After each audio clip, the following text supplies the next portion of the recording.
사도행전 6장. 그때의 제자가 더 많아졌는데 헬라파 유대인들이 자기의 과부들이 매일의 구제에 빠짐으로 히브리파 사람을 원망하니 12 사도가 모든 제자를 불러 이르되 우리가 하나님의 말씀을 제쳐놓고 접대를 일삼는 것이 마땅하지 아니하니 형제들아 너희 가운데서 성령과 지혜가 충만하여 칭찬받는 사람 7을 택하라.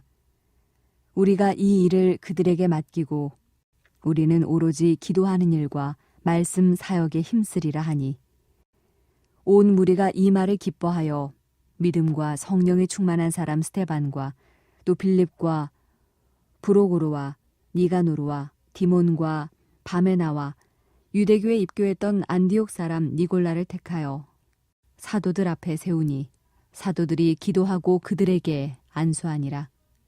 하나님의 말씀이 점점 왕성하여 예루살렘에 있는 제자의 수가 더 심히 많아지고 허다한 제사장의 무리도 이 도에 복종하니라.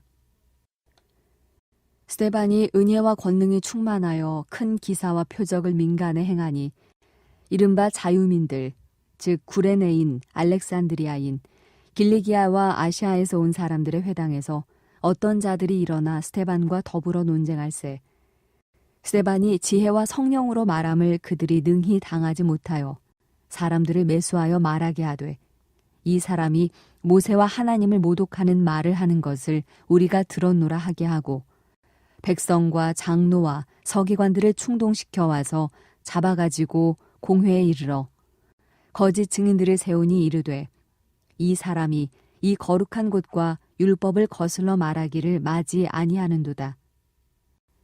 그의 말에 이 나사렛 예수가 이곳을 헐고 또 모세가 우리에게 전하여 준 규례를 고치겠다 함을 우리가 들었노라 하거늘 공회 중에 앉은 사람들이 다 스데반을 주목하여 보니 그 얼굴이 천사의 얼굴과 같더라.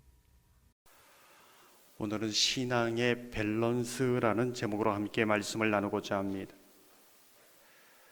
제가 종종 건강한 그리스도인의 모습을 숫자로 그렇게 비유해서 말씀드리곤 합니다. 영은 아무런 은혜를 받지 못하는 것이죠. 교회를 그냥 형식적으로 다닙니다. 신앙에 열심히 짓고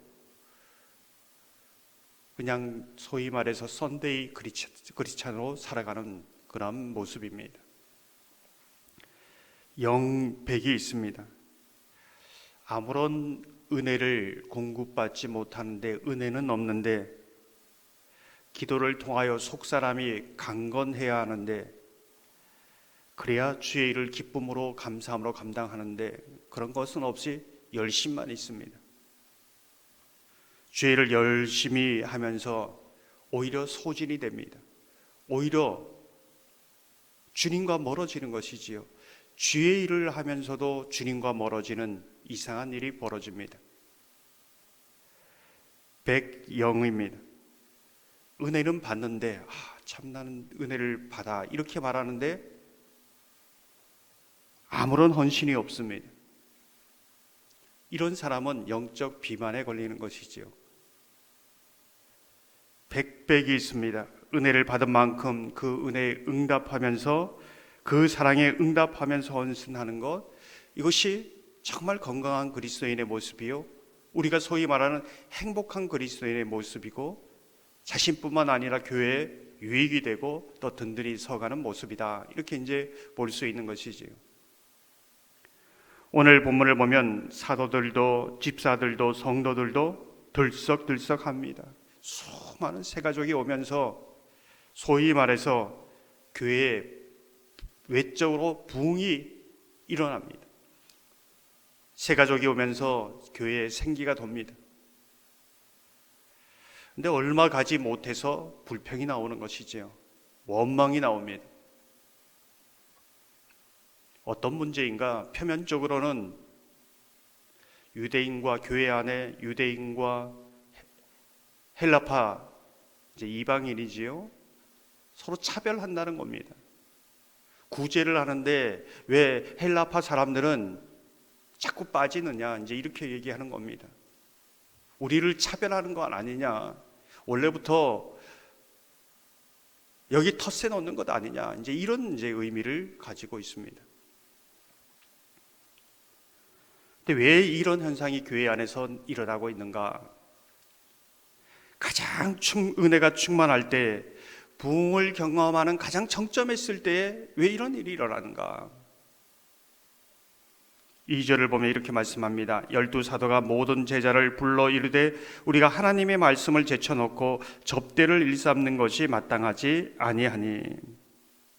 하나님의 말씀을 제쳐놓고, 무슨 뜻일까요? 조금 전에 말씀드렸던 것처럼 영배입니다. 하나님이 주시는 은혜를 가지고 그 감격을 가지고 감당해야 합니다.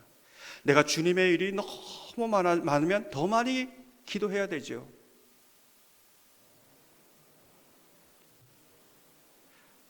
은혜가 없으니 주의 일을 하면서 그 자리가 기쁨과 감사의 자리가 아니고 원망과 불평이 나오는 겁니다. 제가 주일 오후 찬양 예배 때 말씀드리면서 많은 이제 그리스도인 가운데 기도하는 것을 다른 것으로 대체해서 만족을 얻는 사람들이 많다는 겁니다. 내가 오늘 열심히 식당 봉사했으니 이것이 기도야. 내가 찬양대 열심히 했으니 이것이 기도의 예배지. 그러나 기도는 항상 밀려나는 것이지요. 말씀 모르는 건 항상 밀려나는 겁니다. 함께 가야 되고 대체할 수 없는 것임을 모르는 것이지요. 자꾸 그러면 원망과 불평이 올라옵니다. 지금 사도들도 직분자들도 어려운 사람들 위해 이렇게 봉사하고 있으니 뭐 괜찮겠지, 이것도 주의 일이지, 이렇게 생각한 겁니다. 베드로전서 4장 11절, 누가 봉사하려면 하나님의 공급하시는 힘으로 하는 것 같이 하라. 주의 일은 내 열심으로 내 노력으로 되는 것이 아니라 은혜가 있어야 되고 하나님이 지금 공급하는 능력이 있어야 감당할 수 있고 또 하나님께 영광이 된다, 이 말씀입니다. 우리가 주목해 보면 이러한 원망과 불평이 일어날 때 어떻게 해결하고 있는가, 이것을 잘 분별해야 되는 겁니다. 만약에 그 안에서 그래, 내가 이제까지 참고 있었는데 이제야 내가 좀 말해야 되겠다, 뭐 교회가 다 이러느냐, 왜 사람을 차별하느냐, 막 이렇게 이 문제 자체를 가지고 서로 그렇게 했다면 교회가 힘들어졌겠지요. 어려워졌습니다. 그런데 이 문제가 있을 때 잠잠히 영적으로 진단하기 시작합니다. 뭐가 문제인가? 3절 4절을 보면 이렇게 말씀합니다. 형제들아, 너희 가운데 성령과 지혜가 충만하여 칭찬받는 사람 7을 택하라. 우리가 이 일을 그들에게 맡기고 우리는 오로지 기도하는 일과 말씀 사역에 힘쓰리라 하니. 무슨 뜻일까요? 원망과 불평은 어디서 왔는가 묻는 것이죠. 그것을 하나님 앞에 가져가고 또 그 안에서 해결을 받습니다. 사랑과 해결할 수 있는 것이 아니라 먼저 하나님 앞에 묻고, 우리가 은혜가 떨어졌구나, 기도를 소홀히 했구나, 말씀 앞에 우리가 집중해야 되는데 다른 것이 들어왔구나. 그러면서 이제 기도와 말씀이 충만한 사람들을 세우고 기도와 말씀에 전무하기 시작하는 겁니다. 더 정말 중요한 것은 영적으로 기도와 말씀에 집중하면서 이 행정적인 일을 해결해 간다는 겁니다. 행정적인 일을 해결해서 이게 해결되는 것이 아니라는 것이지요. 종종 말씀드리지만은 교회는 기도하고 은혜가 있을 때는 이 사소한 일이, 큰 일이 문제가 안 됩니다. 그냥 은혜로 넘어갑니다. 다 은혜로 헤쳐나갈 수 있는 힘이 있습니다. 그런데 기도가 식고 기도가 죽었을 때에는 이 작은 아주 문제도 크게 해서 교회를 어렵게 하는 겁니다. 그래서 하나님의 일은 기도하면서 감당하는 것이지요. 저와 여러분의 기도함으로 개인적으로 늘 성령 충만한 그리스도인 삶을 살아가기를 소망합니다. 기도하면서 어려운 일이 없을 수는 없지만은 기도함으로 능히 이겨내는, 능히 극복하는 하나님의 은혜로 더 큰 은혜를 경험하는 그러한 저와 여러분 되기를, 또 작천중앙교회 되기를 주님의 이름으로 축원합니다.